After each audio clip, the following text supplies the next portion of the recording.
চাই দিতে হবে, জবাব চাই দিতে হবে। রংপুর ঘিরে বৈষম্য কেন?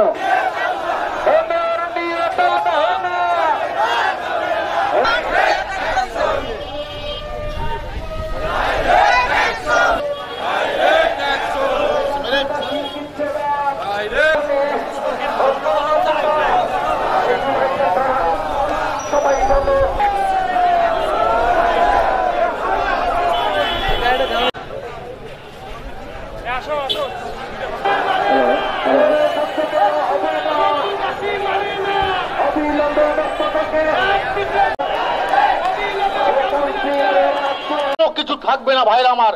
আমাদের রংপুরবাসীর কাছে আমার অনুরোধ, দল ও মত নির্বিশেষে সবাইকে নিয়ে ঐক্যবদ্ধ প্রচেষ্টার মাধ্যমে এই ধরনের স্বৈরাচারদেরকে বিচারিত করে জনগণের প্রতিনিধিত্ব এখানে তৈরি করতে হবে ভাইরা আমার। আজকে আপনারা কথায় বলেন দিনের ভোট রাতে করছে, আপনারা আমির নির্বাচন করছে, কে করেছে? এই বিভাগীয় কমিশনার, এই জেলা প্রশাসক, এই পুলিশ সুপার, তারা করেছে ভোট। আজকে জনগণের উপর আপনারা দোষ দেন। আমি তত্ত্বাবধায়ক সরকার প্রধান এবং স্থানীয় সরকার উপদেষ্টাকে বলবো যে আপনারা 7 দিনের মধ্যে রংপুর সিটি পরিষদকে আপনারা অবিলম্বে পূর্বের মতো কার্যকর করবেন, এটা আমরা প্রত্যাশা করি। আর যদি না করেন, ঈদের পরে 12 অথবা 13 তারিখ থেকে লাগাতার কর্মসূচি হবে এবং এই সিটি গেটের সামনে মঞ্চ হবে। যতক্ষণ পর্যন্ত আমাদের এই সিদ্ধান্তে আমরা বাস্তবায়ন করতে পারি নাই, ততক্ষণ পর্যন্ত লাগাতার কর্মসূচি ঘোষণা করা হলো। অথচ আমাদের সিটি পরিষদ নাই।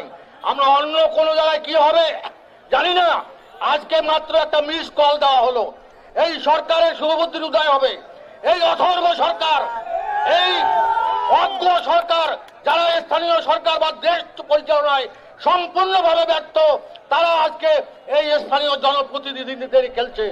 আজকে আপনারা বলেন যে আজকে বৈষম্যের বিরুদ্ধে আমরা আন্দোলন করেছি।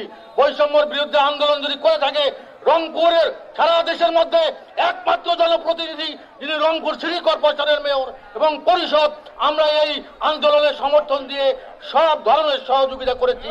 আজকে তারাই